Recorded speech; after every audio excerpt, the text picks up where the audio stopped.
আজকে আমরা দেখব, দেখেন এখানে কি লেখা আছে। চলেন আমরা একটু পড়ি।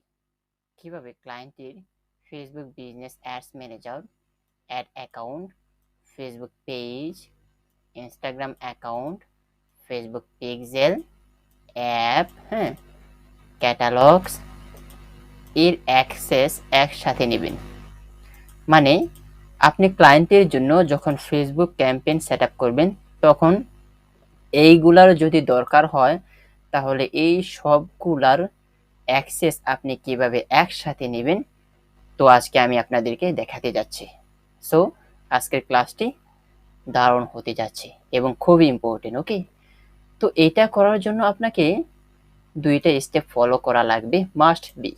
দেখেন, নাম্বার 1 কি বলা আছে, ক্লায়েন্টকে বলবেন জুম মিটিংয়ে আসার জন্য।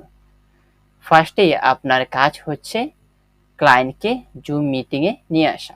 ওকে, তারপর নাম্বার 2তে কি বলা আছে, ক্লায়েন্টকে বলবেন তার ব্রাউজারে গিয়ে business.facebook.com/settings মানে এই অ্যাড্রেসটা লেখার জন্য, লিখে সার্চ করার জন্য। তার মানে ফার্স্টে আপনি ক্লায়েন্টকে বলবেন জুম মিটিংয়ে আসার জন্য, তারপর ক্লায়েন্টকে বলবেন একটা ব্রাউজারে গিয়ে এই অ্যাড্রেসটা লেখার জন্য। তো এখন আমরা কি করব, এটা প্র্যাকটিক্যালি দেখব। তো ধরেন আপনার কথা অনুযায়ী ক্লায়েন্ট কি করলো, জুম মিটিংয়ে আসলো। আসার পর আপনি ক্লায়েন্টকে কি করতে বলবেন। তো আপনার কথা অনুযায়ী ক্লায়েন্ট কি করলো, তার ব্রাউজারে চলে গেল। ওকে, ব্রাউজারে আসার পর আপনি এই সার্চ বক্সে ক্লায়েন্টকে কি লিখতে বলবেন, business.facebook.com/settings। এই যে হুবহু কিন্তু এই অ্যাড্রেসটা লিখতে বলবেন, business.facebook.com/settings। এটা লেখার পর ক্লায়েন্টকে বলবেন এন্টারে ক্লিক করার জন্য। ক্লায়েন্ট যখন এন্টারে ক্লিক করবে, ক্লায়েন্ট চলে যাবে তার বিজনেস অ্যাডস ম্যানেজারে। ক্লায়েন্ট যখন তার ব্রাউজারে গিয়ে business.facebook.com/settings লিখে এন্টারে ক্লিক করবে, ক্লায়েন্ট চলে আসবে তার বিজনেস অ্যাডস ম্যানেজারে। ক্লায়েন্ট যখন তার বিজনেস অ্যাডস ম্যানেজারে চলে আসবে, তখন আপনি ক্লায়েন্টকে বলবেন তার বিজনেস অ্যাডস ম্যানেজারে ক্লিক করার জন্য। তো ধরেন এইটাই হচ্ছে ক্লায়েন্টের বিজনেস অ্যাডস ম্যানেজার। ক্লায়েন্ট কি করবে, এই বিজনেস অ্যাডস ম্যানেজারের মধ্যে ক্লিক করবে। ক্লায়েন্ট যখন তার বিজনেস অ্যাডস ম্যানেজারে ক্লিক করবে, ক্লায়েন্ট চলে আসবে তার বিজনেস অ্যাডস ম্যানেজারের সেটিংসে। এই যে ইন্টারফেসটা ঠিক এইরকম দেখাবে। এই যে এখানে কিন্তু লেখাই আছে বিজনেস সেটিংস। ওকে, তো ক্লায়েন্ট যখন তার বিজনেস অ্যাডস ম্যানেজারের সেটিংসে চলে আসবে, তখন আপনি ক্লায়েন্টকে বলবেন এই পিপল নামের অপশনে ক্লিক করার জন্য।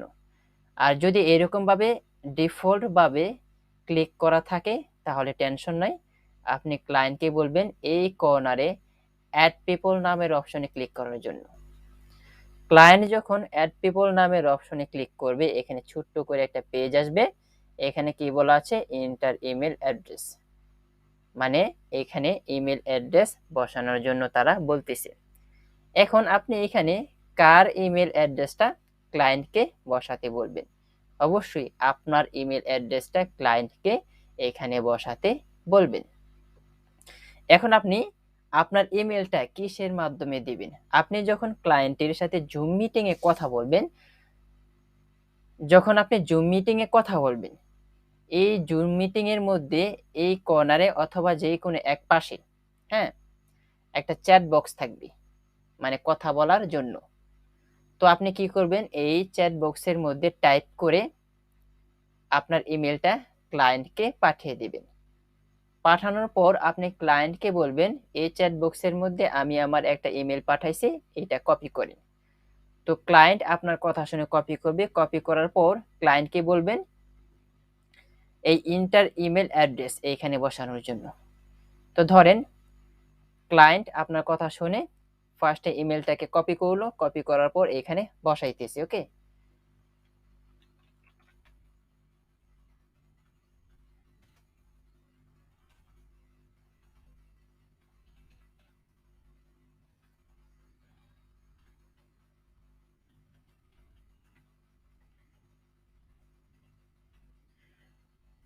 তো ধরেন এইটাই হচ্ছে আপনার ইমেল, যেটা ক্লায়েন্ট এই চ্যাট বক্স থেকে কপি করে এখানে বসাইছে। বসানোর পর ক্লায়েন্টকে আপনি বলবেন এই নেক্সট বাটনে ক্লিক করার জন্য। তারপর আবার পুনরায় এই নেক্সট বাটনে ক্লিক করার জন্য বলবেন।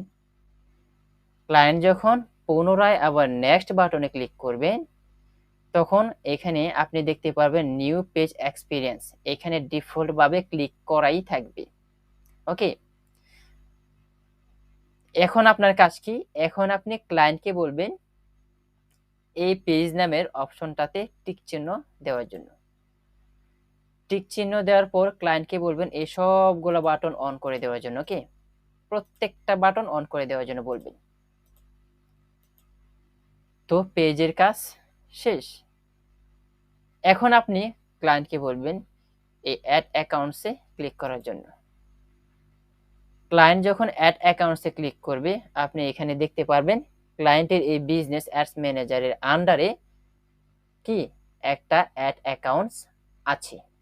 ওকে, তো আপনি কি করবেন? সেম ভাবে ক্লায়েন্টকে বলবেন এখানে একটা টিক চিহ্ন দেওয়ার জন্য, তারপর সেম ভাবে প্রত্যেকটা বাটন অন করে দেওয়ার জন্য। তারপর একইভাবে ক্লায়েন্টকে বলবেন এই ক্যাটালগস নামের অপশনে ক্লিক করার জন্য।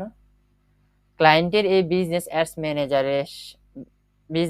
ম্যানেজারের সাথে যদি ক্যাটালগস যুক্ত থাকে, তাহলে আপনি সেম ভাবে ক্লায়েন্টকে বলবেন টিক চিহ্ন দিয়ে সবগুলা বাটনকে অন করে দেওয়ার জন্য। যখন ক্যাটালগস এর কাজ শেষ হয়ে যাবে, ক্লায়েন্টকে বলবেন এই অ্যাপস নামের অপশনে ক্লিক করার জন্য।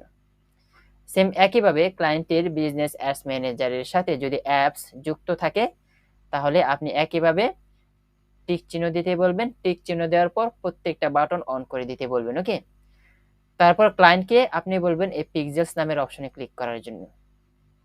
পিক্সেলস নামের অপশনে ক্লিক করার পর ক্লায়েন্টকে বলবেন এই প্রত্যেকটা বাটন অন করে দেওয়ার জন্য। দেওয়ার পর এই বাটনগুলা কি অন করে দিতে বলবেন। ওকে, তারপর আপনি ক্লায়েন্টকে বলবেন এই ইনস্টাগ্রাম অ্যাকাউন্টস এখানে ক্লিক করার জন্য। এখানে ক্লিক করার পর ক্লায়েন্টের ফেসবুক পেজের সাথে যদি এই ইনস্টাগ্রাম অ্যাকাউন্টটা কানেক্ট করা থাকে, তাহলে এখানে দেখাবে। এখানে যদি দেখায়, তাহলে আপনি কি করবেন? ক্লায়েন্টকে বলবেন টিক চিহ্ন দেওয়ার জন্য। দেওয়ার পর সবগুলা বাটন অন করে দিতে বলবেন। দেওয়ার পর এখানে আর তেমন কাজ থাকে না।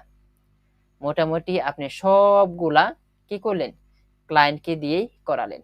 করানোর পর সর্বশেষে আপনার কাজ হচ্ছে ক্লায়েন্টকে বলবেন এই ইনভাইট নামের অপশনে ক্লিক করার জন্য। ক্লায়েন্ট যখন এই ইনভাইট নামের অপশনে ক্লিক করবে, আপনার ইমেলে একটা নোটিফিকেশন যাবে। তখন আপনার ইমেল থেকে আপনি কি করবেন? কনফার্ম করে দিবেন। তাহলে এই সবগুলার অ্যাক্সেস আপনি পেয়ে যাবেন ফেসবুক অ্যাডভার্টাইজিং করার জন্য। তো এইভাবে কিন্তু আপনি একসাথে page, ad accounts, catalogues, apps, pixel, তারপর ইনস্টাগ্রাম অ্যাকাউন্টস, এই সবগুলার অ্যাক্সেস একসাথে আপনি নিতে পারেন। ওকে, তো আশা করি আপনি বুঝতে পারছেন কিভাবে ক্লায়েন্টকে দিয়ে এগুলো আপনি করাবেন। যদিও কোনো একটা অপশন না বোঝেন, অবশ্যই আমাকে কমেন্ট বক্সে জানাবেন। ভালো থাকবেন, সুস্থ থাকবেন এই কামনা। আসসালামু আলাইকুম ওয়া রাহমাতুল্লাহি ওয়া বারাকাতুহু।